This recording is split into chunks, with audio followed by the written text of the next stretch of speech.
Brought to you by Noah's Arcade.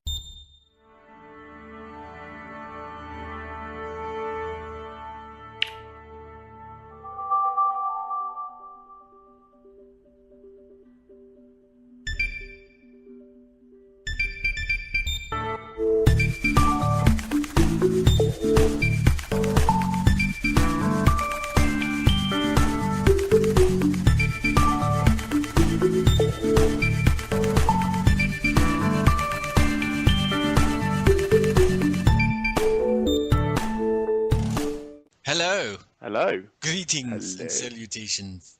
Once again, Vanderhoff and Co. 2 episodes recorded in as many weeks, Phil. It's shocker. I know. Shocker. We're almost becoming regular. Wow. Don't push it too far, though. Just don't push it too far, right? We could become a regular show. If that happens, this world might implode, but we could become a regular thing. It's like we're dividing by 0. Yes, this is episode 14. Oh, 0.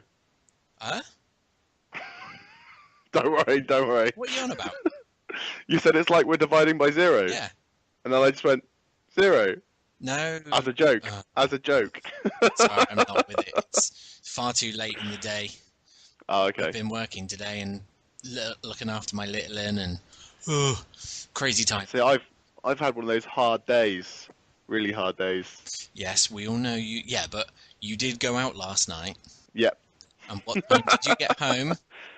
Can't remember a clock. Probably about 4 or 5 o'clock in the morning. Tut. And what time did you get up? What, today? Yes. 1 o'clock.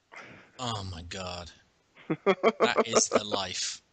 I don't know if that's a life. I think the last time I went out drinking and got in at that time, I still had to be up for work. And we saw the photos of that. That wasn't pretty. No. But yes, here we are, episode 14. Unfortunately, we are missing Ant. He is up north. Up north? Sunderland? He's in Sunderland. He's in I Sunderland. don't think I'm doing the accent properly. I'm probably not either, but I'm going to go for it. Sunderland. Sorry if anyone's actually from Sunderland listen to this, and I haven't got your accent down. But I don't even think you're anywhere close with that accent. I don't really know what they are in terms of voices. I can't picture them. Isn't it? Didn't he say it's Newcastle? Yeah. I think it's dangerous ground. I think we best just leave it. Yeah. But yeah, we are missing Ant. We don't have a guest host with us. However, we do have an interview. Dun, dun, dun. Dun, dun, dun. Sorry. It's been 1 week since you looked at me. No. 1 year since you looked at me. 14 months, isn't it? It was September last time we spoke to It's been 14 months since I spoke to him. Yes. We Sometime. are lucky enough to have with us Danny from Delve Interactive, the developer behind Poncho. Poncho! Oh, yes, hi. Yes. Greetings from Delve Interactive, the talented fellows behind Poncho, which is now out in the wild. Yes, it is. Yes. So, it's been a year and change since we last spoke. You were on the cusp. Your Kickstarter was just about to go live, I believe. Yeah. What have you been up to since then? Bring us up to speed. Pretty much just working on the game. That's like all I've done for the last year. Pretty much just not had a life. No.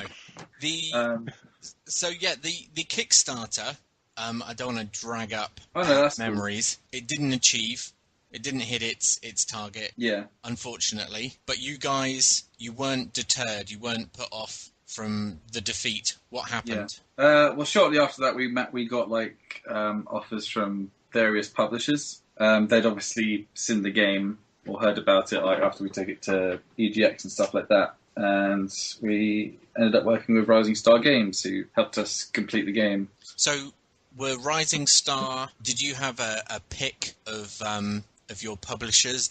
Were they knocking down the door? Yeah, well, there was.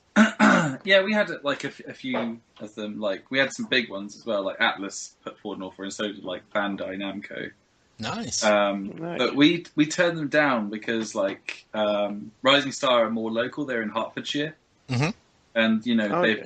they seem to have more experience with like indie games. They've got like cloud built and things under their belt, and it just seems a lot easier for us to just visit them at the office and talk to them. And when I was talking to the other possible publishers, like as far as Skype called it, took me to their like conference room in their office space or skyscraper building, wherever it is, Yeah. and they're all just very businessy looking, and that kind of turned me off. Okay. Corporate, very corporate. Yeah, it's corporate, and they were also like, I remember I can't remember which one, but one of them asked like, let's change this about the game and change that about the game, and that just turned me off immediately.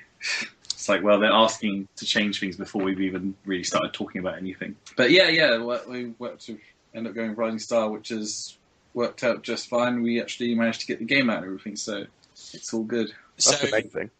Yes, definitely. So Rising Star, they were quite helpful in bringing what was needed to bring Poncho to the public, were they?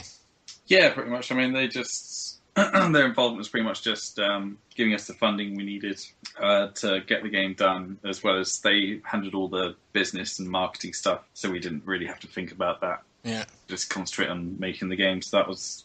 And they didn't like mess around with us at all in terms of like trying to change anything or take control of the game.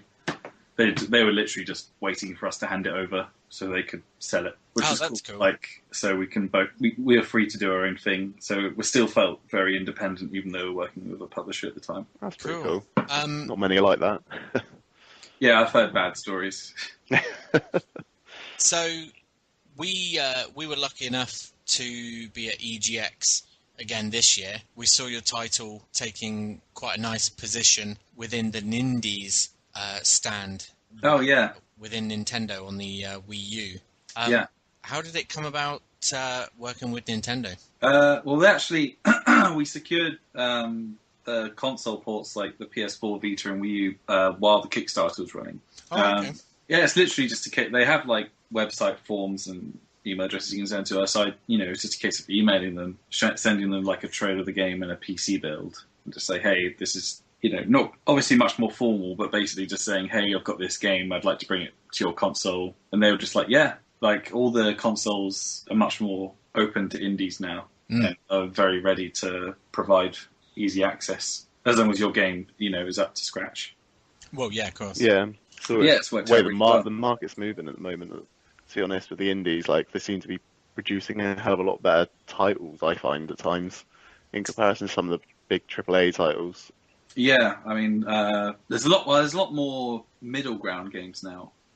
Yeah, It's like that some would consider indie, but some would consider not quite so indie. Like I guess games like Halos Principle and stuff like that. yeah. That like I think that's priced at like £30 or something. And it's like, is it an indie game? I can't quite tell. But like, yeah, there's a lot. I think there's a lot more games like that right now. So we've, I myself have been playing the title on PC. Phil, you've been enjoying it on PS4. PS4. Well, I say enjoying it. At times, you've been Got a little bit frustrated. I will say the PS4 version has its own issues. There was things we discovered in the game, not like game-breaking things, but like just little tweaks that we wanted to make. But like by the time we wanted to make them, it was already in the certification process and everything. And if we had, we're currently working on a patch for it. But the Steam version is if you play a Steam version, you'll see the difference. Oh, okay. Okay. But no, we weren't actually talking glitches, although that takes good character. Oh no, I mean like not glitches. A lot of the thing, like the main tweak was, as I'm guessing, the frustration was from the moving platforms. Like I literally was just playing before I got on this call, and the part that I'm up to is up to the castle, the red castle. That's the final level. Yeah, and I've been there for about 5 hours. Yeah. It's pretty tough. When I was designing that level, I was definitely thinking like, is it as hard as the final level of Super Meat Boy yet? That's one way of I wanted it to be a big challenge to get that big feeling of reward and satisfaction when you finally do it. So That's what I had that when I had the mannequin level. I was getting really angry, and then I think I switched off one day, went back onto it, and I completed it. And I was just like, why was I getting so angry at myself? It wasn't that difficult, really, when you actually look at it. Like I hear that a lot. Like that, it's those two levels really, because they're the only two vertical levels. Yeah. I mean, in the tribe one at least, you know, if you fall from like really high up, it'll respawn you high up, but it doesn't do that in the tower. I found that if you died, you kind of spawned higher up.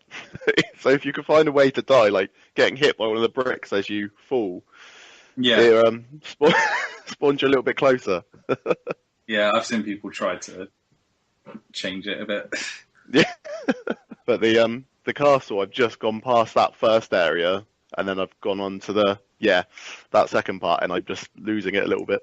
Yeah, that second part is the last part. Like that screen of blocks you see at the top. Like Right. that's it. That's it. After that, I guess it's more of a will, more will to just sit down tonight and just like try and finish it. Yeah. you are teasingly close, Phil. Yeah. So, Danny, have you yourself finished the game? Oh yeah, I finished it. I don't know how many times. I think I've got Steam tells me I've got like 180 hours logged into the game. But I played it for many hours before I added the Steam API and everything, so it's probably like 250 hours I've spent playing the game, or something like that.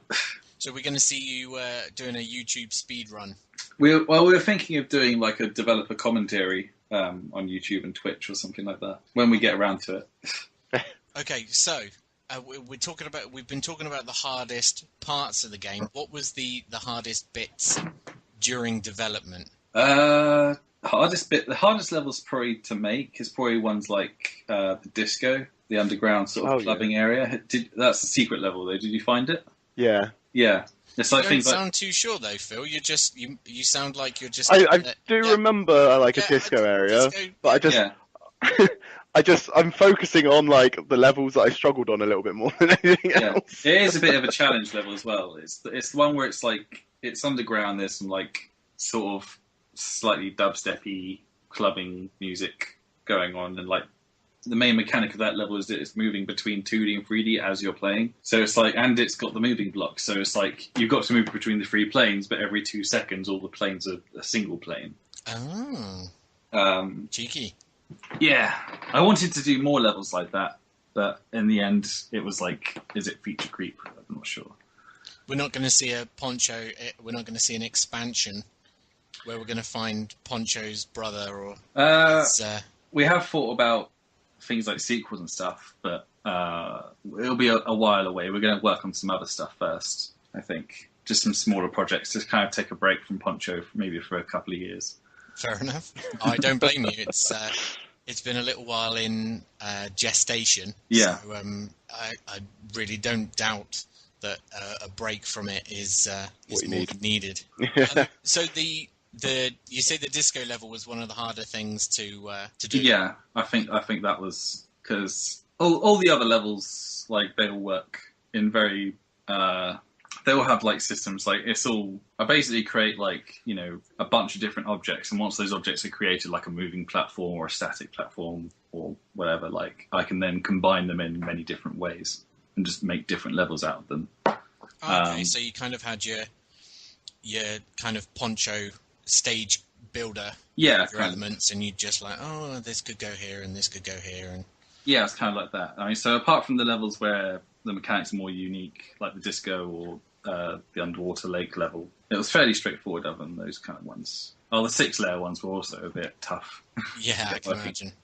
You said the underwater lake level was your you were kind of teasing us with that the last time. Oh yeah, I do remember. Yeah, it did change a bit what was in our heads, but has it come out as you'd hoped? Yeah, I mean it's good. Like, what I had in my head before, it was something along the lines of it was going to be in full 3D and it'd have all these cool water effects and stuff. And I did make it. I had to remake the level because it was just too much on the eyes. There was too much going on, and it was playable, but it was just like pretty frustrating. So I toned it down, just made it like it's 2D, but you can by pressing Y on triangle controller. Yeah, you can look at it in 3D to see where you're going. That's cool. So the game's completed. You're happy with it, or at least we hope you're happy with it. What is your favourite part now that it's all come together? What favourite level? Well, I mean, if there's a specific character, I remember the Junkyard King.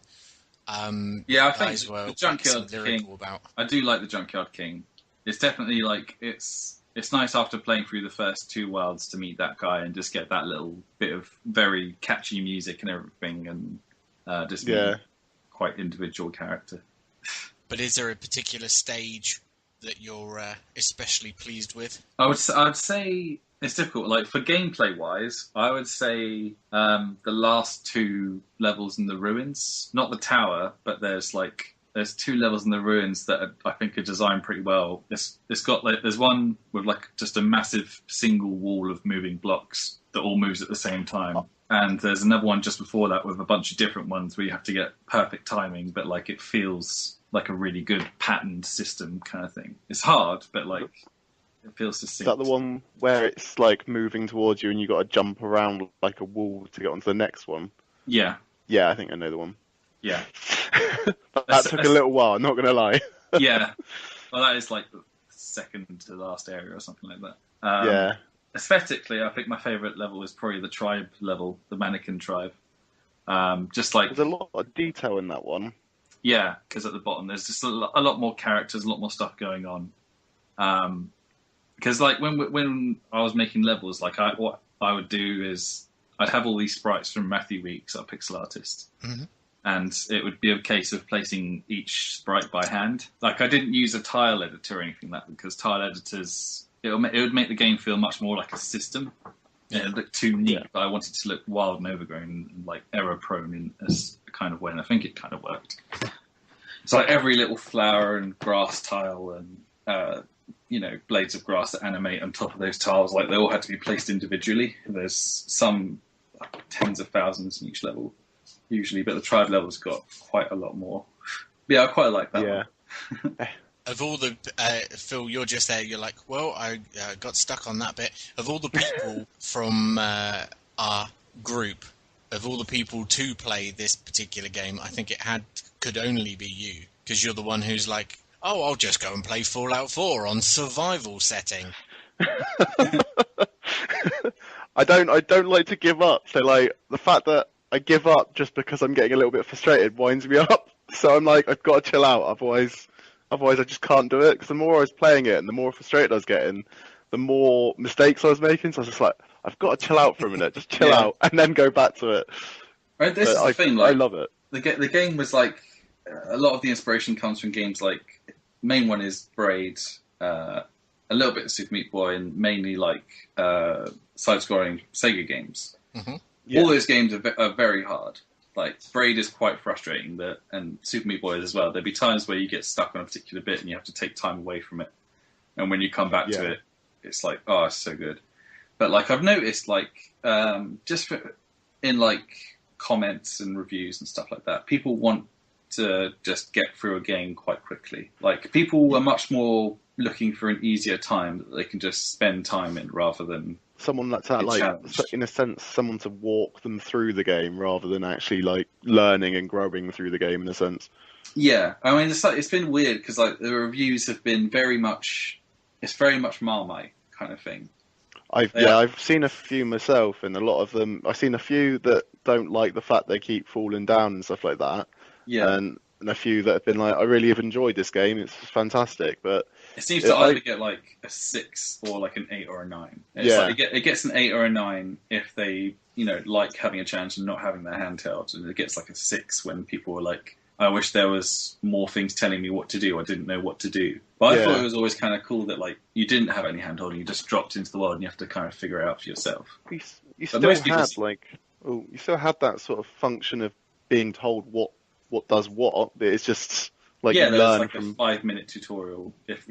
And you learn from that, and then you went from that obviously and figure out stuff for yourself rather than anything else. I don't like it too much when a game is this is how we want to teach you to go through the first 5 minutes. Yeah, and then we're going to keep going after those 5 minutes, so you know exactly what's going to happen. Yeah, I mean, I just think of things like things like Zelda in the original games, you'd have to like kind of guess. You put a bomb next to a wall, maybe there'd be like a thing behind it. Like but now there's like it's pretty much like there's a big X on the wall. Like it's this just is where like you have to go. It's almost like the next stage is just put bomb here or like a bomb symbol on the wall. Yeah. And I don't know. I think I remember reading something. Oh, I've forgotten the name of the Mario designer. Shigeru Miyamoto. Yeah, that guy. I was reading an article about him, and he was saying it was something to do about how Mario games have become a lot easier and just kind of marketed much more at as many people as possible, especially young people. And it was something like they tested when they first did the original Mario. Like it had like most people could get through the first level, because they were used to playing hard games, because most games were, a lot of people didn't know how to do game design properly yet back in the 80s, or didn't have the resources to. But like, I think it was something like 80% of people that played the first level when they did this like trial test with a select group of people, 80% couldn't finish the first level. Wow. And that's kind of how things have changed. Like people are used to just sort of playing a game rather than, really getting into a game and trying to complete it and be challenged by it, I think. Yeah. Well, it's a very old school thing.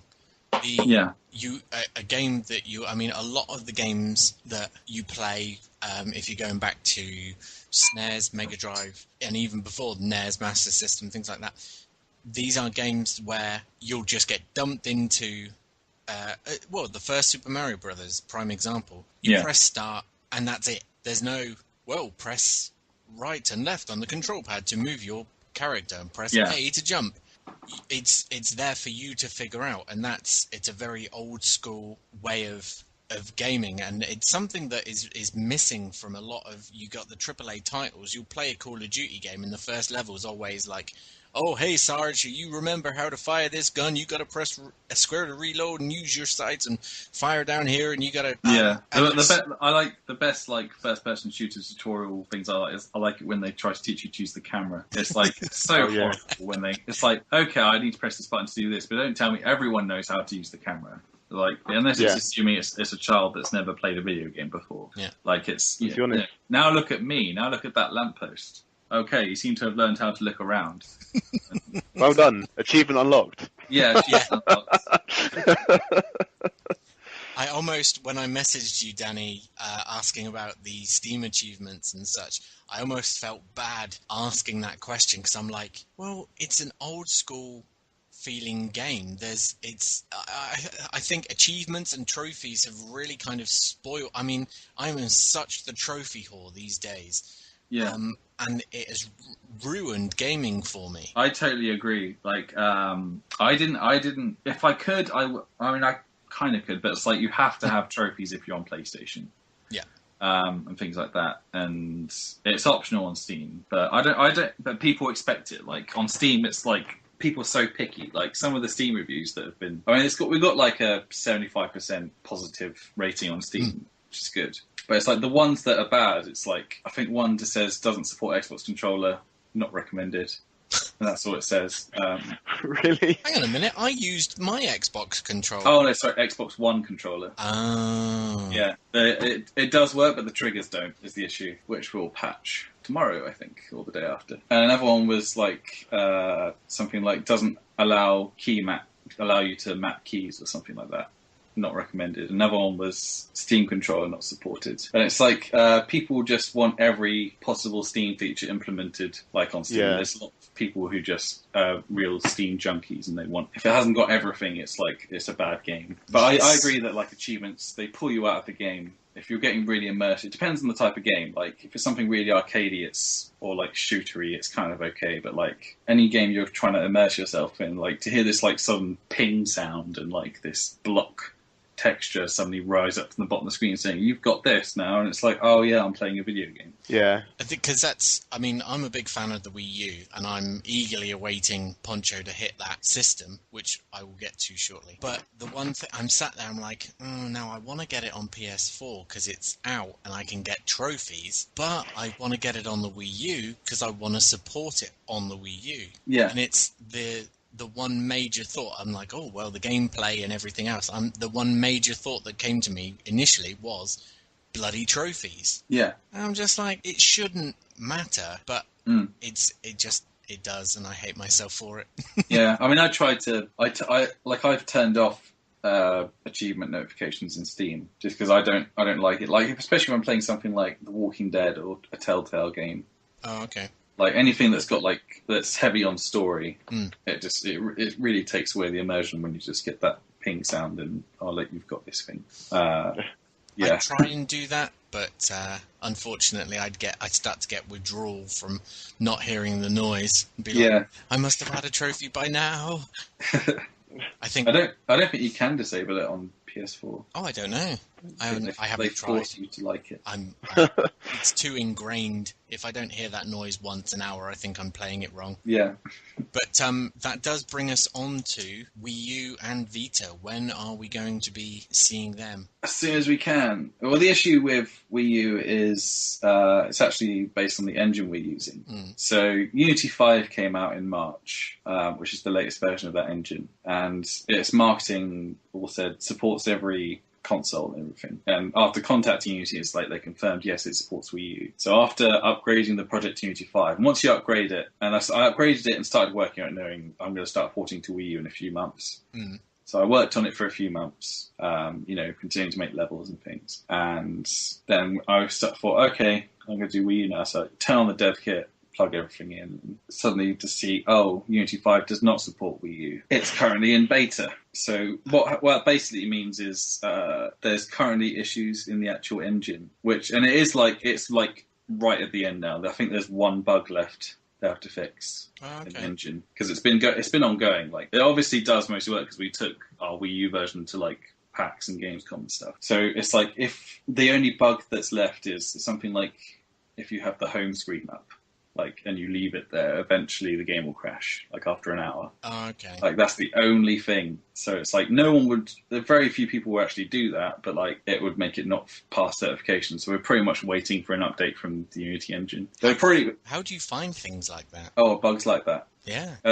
Well, I didn't find it. That's Unity did. They said that. So they all handled that kind of side of things. And yeah, the game it's ready. It's bug free and everything on Wii U. It's literally, we're just waiting for Unity to get their asses in gear and fix the bug in their engine. And it's been very, very, very stressful because we wanted all the systems out at the same time. And the only reason we delayed it this far is because we were waiting for Wii U, but it started to look like, okay, well, it's taking a while. But right now we're hoping to have it out, at least certainly in the next few months. It does seem to be the final thing they've got to fix. So as soon as that's done, we can go through all the motions and get it out there. So most of the people who were vocal about Poncho before it came out seem to be wanting the Wii U more than any other platform. It seems like, because you've also, the Vita version, is that the same kind of similar situation, or is it just a... Yeah, kind of similar. We're waiting for Unity to post an update to do with multi-threaded stuff. It's just because Vita is very low spec. Oh, okay. And the problem with consoles is they're very optimized for running 3D games, but not 2D games. Just when you're passing in 3D data, the console basically says, okay, no problem, I can do that. When you're passing in 2D data, it's this is going to take some work. And Poncho's got thousands of images on the screen at any given time. So yeah, we're just waiting. They say they've got an update for how Unity, because Unity didn't handle 2D until 2 years ago anyway. Oh, okay. Poncho was originally made in a kind of sub 3D format in Unity, and we had to remake it when they finally added 2D functionality. But so that's one of the reasons it took a bit longer. But the Vita version, we're just waiting for them to do an update on how they handle multi-threaded code. So apparently it's all going to be soon. So.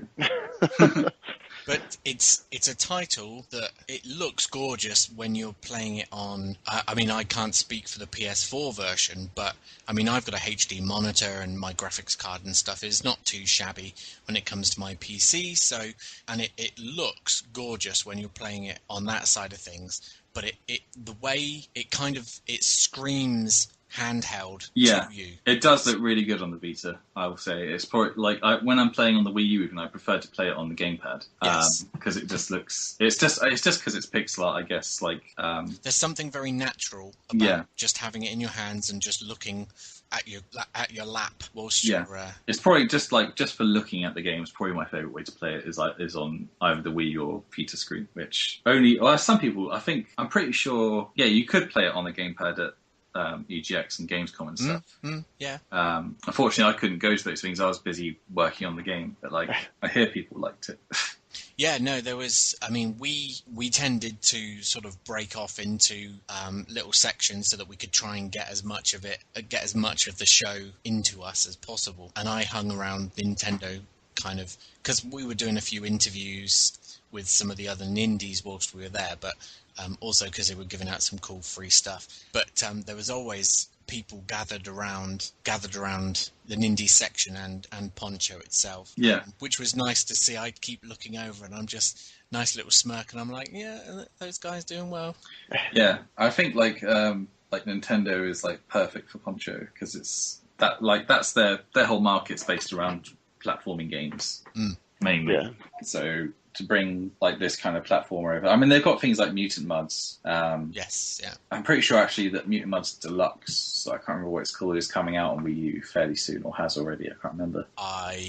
That's mainly a 3DS thing, anyway. Yeah, so because we're not going to be seeing a 3DS version, are we? Because it's a different. Well, Unity and Nintendo did announce that 3DS support would be coming for Unity several months ago, and usually, so I'd expect maybe the first bit of support for that would start happening in March or something like that. So as soon as it happens, we'll jump on it and port it over because 3DS is too perfect for Poncho. It was almost made for that platform. You could actually implement the 3D. Yeah. Oh my god, I'm just picturing that myself now. That would be incredible. Yeah, I'm really looking forward to it. It's going to be fun. It'll be the Poncho Deluxe Edition. Yes. Well, I don't know if it would have extra stuff, but it would be the 3DS version anyway. That's very cool. So what's next for yourself and Delve Interactive? Well, as it happens, we're currently... You're not holidaying on all the nice Poncho money that's starting to flow in. No, we don't get we get paid at the end of each month anyway. So since it released on the 3rd, we're not going to get paid till December anyway. So still poor right now after having spent all our money on Poncho. Just in time for Christmas, though. So yeah, just in time for Christmas. So that'll be good. But yeah, we're working on our next thing. I prototyped this game doing a Ludum Dare at least a year ago. It's a homeless survival simulator called Change is our next thing. We're going to start doing a few small experimental kind of games, and Change is actually almost done. We're actually going to do a Kickstarter very soon, next week or the week after. Ooh, heard it here first, folks. Yeah, pretty much. I mean, I don't know if it I'm not sure when we're going to do the Kickstarter. It's going to be pretty soon though, because we're going to try and get just the next year or so, just bring out a new game every 3 or 4 months, just something that's. We're always going to do something that no one's done before, something new. Cool. But we're just going to do a few small projects before we do our next 2 or 3 years thing. Yeah. Are there any ideas that are sort of milling around and you're thinking, oh, well, that could be quite a big... So are there tons of bits of paper dotted around your... Yeah, I've got a bunch of stuff. These are all just ideas. What... Poncho 2's in there somewhere. It's got new mechanics to an extent and things like that, and a whole new kind of better aesthetic, I think. It still uses pixel art, but in a very different way. It's all in my head right now, really. Our heads, anyway. There's that. We've thought of some other things, but nothing's really... We haven't even written anything down about the other ideas. We just had Skype calls and just had brainstorm sessions. Yeah. But yeah, we're really excited to be able to work on new stuff. So the next thing that we're kind of you're not taking a holiday. I'm a really bad workaholic. I always have to be doing stuff. I mean, I don't know, when the first paycheck comes in for Poncho, maybe I'll go to Centre Parks or something. Go all out, why not? Go on. Yeah, steady on there, steady. Yeah. I'll get one of the lit cabins. No, I like things like Centre Parks. It's it's good for me because I'm in front of a computer screen constantly, and you can't do that there. No. Like, because you know, with my work and everything, like I'm constantly itching to get back to work. Like if I spend more than 2 days like not working on Poncho, like I start to get a bit jittery. I'm like, no, I have to get back to it. I've got things I need to fix and do and whatever. It's good that it's over. Otherwise you'll forget about them. Yeah, so it's good to have that like option taken away from me so I can actually relax. Because if there is a computer around, I'll take it and start doing something. So change is what we're looking at next. Yeah, change. It's Is that a sort of a play? Is it kind of change? You say it's a homeless. yeah. So basically, well, it comes from the idea like so towards the end of Poncho development, like as a development team, we're all kind of running out of money fast. We spent a lot of money on Poncho and kind of blasted through all our savings and everything. And money situations were getting pretty bad, and it was getting to the point where if this game got delayed, say, till January, I don't know what could happen, like, to me financially, and maybe that could be a possibility. So it's like, then I thought, maybe, and then, because my mind always thinks, like, maybe it'd be cool to make a game about that. Like, I don't think anyone's done that. Like, what people might want to, same way people might want to tackle, like, a zombie apocalypse if they're in that situation or whatever. Yeah. Like, if you're in that situation, what would you do? It's going to be quite realistic. It's not going to be, you know, like you can go to a guy and take drugs or some kind of, you know, what people might think homeless people do. It's going to be very much like you're trying to get back on your feet and stuff like that. Okay. So we're talking change as in spare change, and we're talking change as in changing the situation. Yeah. I like that. I thought, I don't know, I was worried it was too pretentious or something. I mean, the game is kind of pretentious, but like it's going to be very much, it's going to be a little, yeah, it's going to be a bit political as well. But yeah, it's going to be like a roguelike. So basically, you start off just having been kicked out of your home or whatever, and then you're kind of roaming the streets trying to survive. And you can starve to death and stuff. Like there's bad endings and good endings. It's going to be all randomly generated. So every time you play, it's all going to be different. You say it's different. You say it's perhaps even pretentious. But I don't think people are taking the risks or... well, you are starting to see it a lot more with a lot of indie titles that are starting to emerge, but people are looking too much at the tried and tested, the sequels, and there is just far too much of it these days. Like, I mean, as much as I love we'll come back to Super Mario Brothers again. As much as I love Super Mario Maker that's come out on the Wii U, I found that I was just like, oh, this is very cool. I can make my own levels. And then I'm just like, yeah, but I've played all this, and there really, even what I can create isn't anything that I haven't already played before. And unless I never bought it just because I can go on YouTube and watch people try and do the hardest levels. Like that's all I really wanted. Do you know? I was hoping that I was going to be able to get to play a level that had been created by yourself on Super Mario Maker, and we were going to. I got the offer from Nintendo to be part of there was some like developers make Mario levels or something like that. I think Derek Yu, who did Spelunky, did one.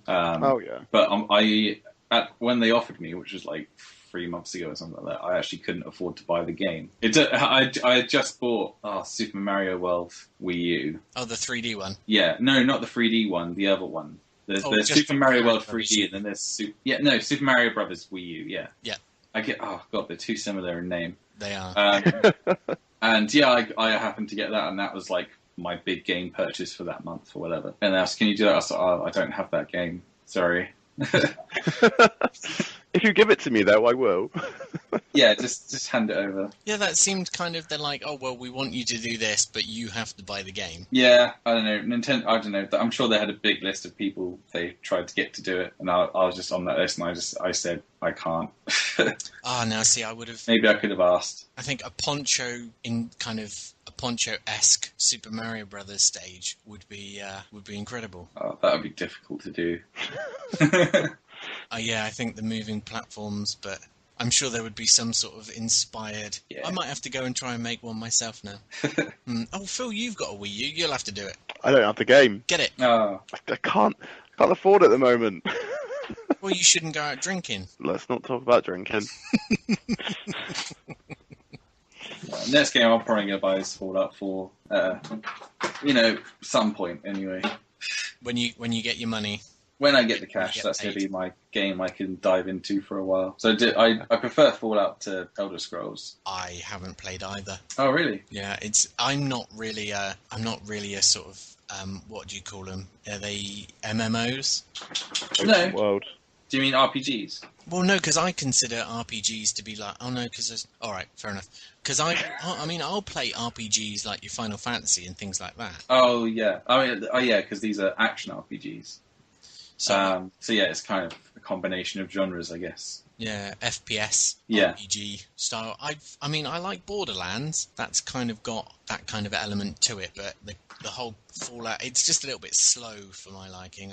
Yeah. But I mean, Oblivion's like I find Oblivion Skyrim to be like there's too much walking around. Yeah. Like I hate it when a game says, one of its selling points is 1,000 hours of gameplay, whatever ridiculous they try to claim. And in a sandbox, that's very subjective. Like it could be like 4 hours long. Yeah. If you just do the main quest and not do anything else, but it's like I'd say at least 20% of that time spent walking from place to place, which is the most. It's the most frustrating thing about those games. that is true.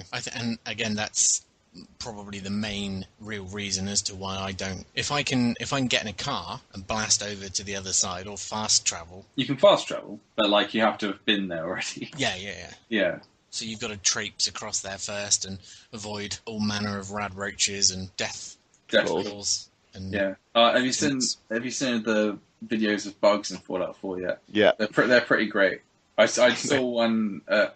There's these bears called like Yaug bears. I can't remember what they're called. Yeah. And there's this guy's fighting like this weak group of other people with guns using this power armor, and he's doing his VATS, and the VATS in this one it just slows down time. Yeah. While you're doing it, so he's busy shooting them, and there's like he goes into VATS like several times, and when he goes into VATS, it does the animation like it shows your character from like a third person view from the front, and you can see behind him there's nothing there, but like on the last time he does it, it's just like it's in slow motion. Suddenly there's a massive bear just like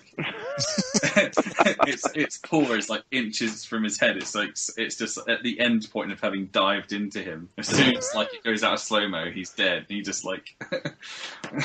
It's a great I haven't seen that one. That's funny.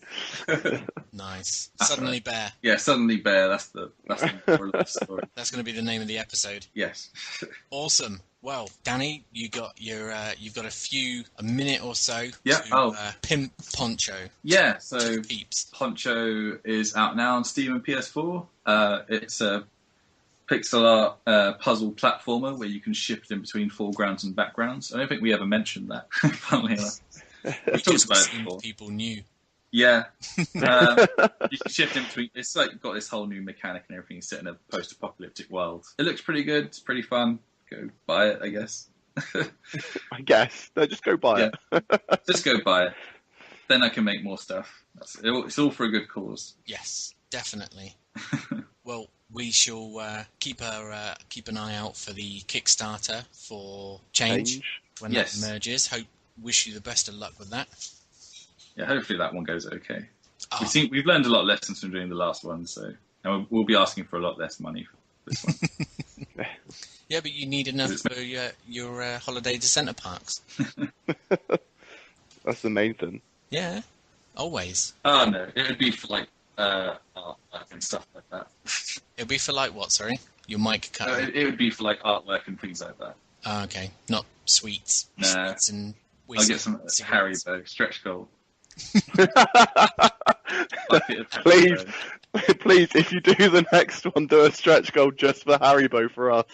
Just for yourself when I mean that, but like stretch goal, an extra £1 on top, Haribo for us. Just a pound. Give us 3 more pounds than we actually need. 3 bags of Haribo, 1 each.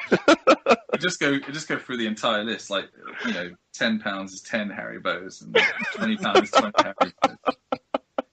It's endless. You have to spend ages scrolling down to get to the end. A million. Stretch goals. Just at the end, it just says diabetes. Fantastic. Excellent. Well, I'm looking forward to it. Danny, thank you for joining us. Yeah, no problem. And cheers. Best of luck for your future endeavours. Thank you very much. We'll speak to you soon. All right, farewell. Take it easy. Bye. Bye. Bye. Great hearing from Danny there. bit of insider info. Well, I suppose it's about as inside as you get without actually being the developer or anything. But yeah, there's some cool stuff about Poncho there. You've been enjoying playing it, haven't you, Phil? We've got your I review have online. enjoyed playing it. Up on Noah's Arcade UK.tk. Yes. Go check it out if you haven't already. NoahsArcade.tk/Poncho review. Oh wow! Yeah. That easy. Yeah. That easy. That easy. And do you know what's even easier? You can do it on your mobile phone. You can. It is optimized for mobile use, even though it's yeah. Anyway, yeah, it's because it's all done on the cheap through like a website builder. So. No, it's not done on the cheap. We spent millions. We have an army of trained chimps awaiting our. I have an army of ants. No, he's in Newcastle. Oh. We have an army of mushrooms. I have an army of mushrooms. Oh, it's an album by a band. Mushroom Men from Mario, but you can go with that. Mushroom Men? Yeah. Wasn't that a game? Wasn't there a game where they had like mushroom guys? Oh, that's going to annoy me now. Oh well. But yeah, so your PlayStation 4 survived. Poncho did it. You didn't. It has, yeah. No. I don't think I'm going to smash something up like that. Not like that, you know. Well, Danny. I get a little bit frustrated, but I'm not going to smash it up just because of a game. No, I'm not that type of guy. But Danny says you're right near the end anyway. Apparently. I am right near the end. You're gonna finally meet Poncho's maker. I think it is. But no spoilers. You know, I've been trying to get to that maker for like 5 hours. As I said, 5 hours. It's kind of yeah. Well, I am gonna finish it though. I'm gonna finish it. Good man. Well, I am a whisker away from finishing Armikrog. Oh yeah. Or if I'm led to believe that I'm not too far away. Yeah, I lost my save game. So I had to start again. And I literally, what took me an hour previously, I ploughed through. I had 2 hours on it the other night, and I was steaming along. And then I got to one. I love that when you. Sorry. Yeah, I love when you get puzzle games. Like there's times where you can just plough on through it. You'll probably get like the most done out of it in like a shortest amount of time. You then come back to it the next day, get to a puzzle, and you'll spend like an hour at one puzzle. And it's like, what? But yesterday I did like 50 in like 10 minutes. Yeah. What happened here? Some of them I did get to one that I was literally just. I had no idea what I tried to guess what I was supposed to do, but I couldn't find, because each little puzzle had little clues to it. I couldn't see any clues for this puzzle. And I actually consulted Google. Oh. But that is the only one. It's the only one. It was the only one. It was just weird. You had to kind of build. You have something. You look through this window and there's this rock face.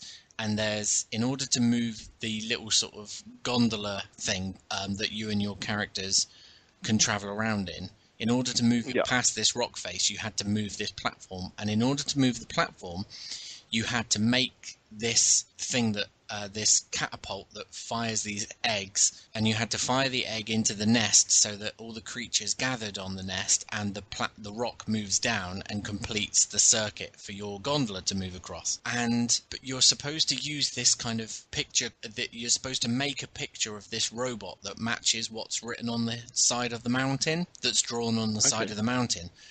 But I couldn't see where the clues were in what the picture of the robot was meant to look like, because you're given all these different robot parts to put together. Yeah. But I couldn't see which parts were supposed to go together, and yeah, it just didn't make any sense to me. Okay. I think I'd burnt out by that point. So it was time to look online. Yeah. And now I'm at another puzzle where you have to. This baby's just started crying that you've been looking after. Oh, I hate that noise. I know. Frickin' babies.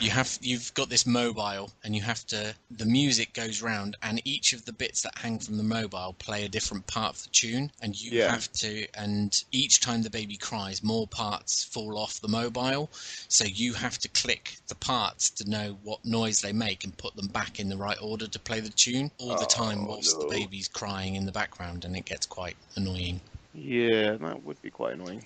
But it's a fairly quick puzzle to work out, so that is literally where I am, and then something else happens, and I think that's the end of the game, so it seems. The end of the game for Tommy Norton Beak Beak. That's the name of the characters. So the review will be going up soon for that, hopefully. I thought I was closer to the end on Adventure Time than I actually thought I was. It's loads of different sort of stories. Like the games seem quite short, but it's basically like a TV show, which is pretty cool. Oh, okay. So that's Adventure Time Finn and Jake Investigates, isn't it? Investigators, I think. I can't remember. And that's on Finn Wii and U? Jake, yeah. Wii U, it's on all consoles, I believe. Okay. So it's on Xbox One, I believe it's on PC, it's on PS4, and it's on Wii U. I'm enjoying it because I know all the characters, but I am finding it quite easy, to be honest. Well, it doesn't strike me that it would be too hard. Yeah, obviously the age. I realised that after I played like a couple of levels, it's like, actually this isn't aimed for people my age, it's aimed for people a little bit younger. And it's like, why am I finding this too easy? But it's These funny, puzzles is it? are so simple. Yeah, it's got a lot of humour in it, which I love, and it's also got the actual cast voices in it, which is cool. Oh, sweet. And you got a lot of sort of. You see like a couple of characters that are in the shows, but like have cameo, like a couple of episodes, but not like big characters. They're in it as well, and it's quite nice to see like a lot of the Adventure Time characters in the game. Sweet. Go around helping them, solving their mysteries. Well, we look forward to reading your review. Yeah, coming soon. Coming soon. Winter 2016-15. Yes, if you didn't have it ready by winter 2016, I probably wouldn't put it up on the site. Coming soon, winter 2016. It'd be more of a retro review. Yeah, by that point. Oh well. Well, I think shortened episode today. Yep. I think we're going to be back soon with another guest host. Yes. We've got a few to choose from. We've got a couple on the list at the moment. We've got phones ringing, emails going, people just clambering to be on the show. They are. Well, I don't know how that. They are literally at the doorbell constantly. I go and sit down, play a video game, and then there's a doorbell just going off in the background. Do you hear that? It's the doorbell. Is it? I've literally got a note on the door as well saying recording. Come on, guys. Yes, we shall be back very soon, folks. Hopefully soon enough to be still considered regular or relevant or hip. As this word, these kids use nowadays. Yes. Hip and fresh. Fresh. I've had a shower recently, if that's what you mean. Good. Good. Let's wash off the smell of shame and alcohol. Well, let's not talk about that again. In the meantime, folks, you can visit us at noahsarcadeuk.tk /Poncho review. If you want to see the Poncho review. Find us on Twitter at Noah's Arcade UK. Find us on Facebook, Noah's Arcade UK. I am High Stefanition. I am Monkey. Oh no, yes, I am Monkey Man Phil. You've not on changed Twitter. Your Twitter login, have you? No, I get confused between Twitter and Twitch.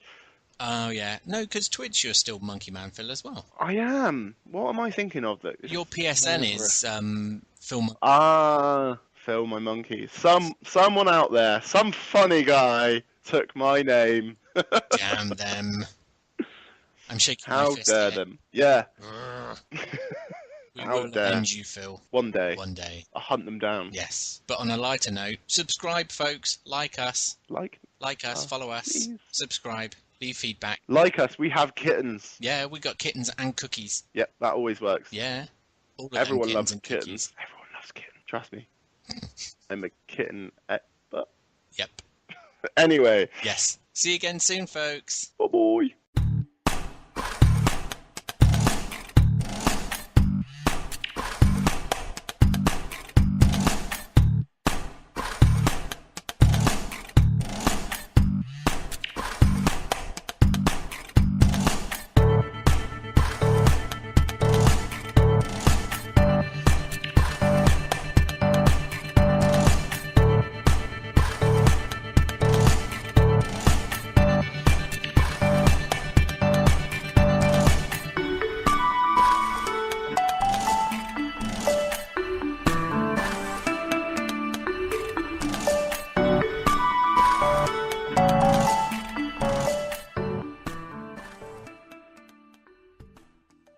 Vanderhoff & Co. are proud to be part of Geek Culture Radio. If you need a new podcast in your life, just visit geekcultureradio.com/podcast.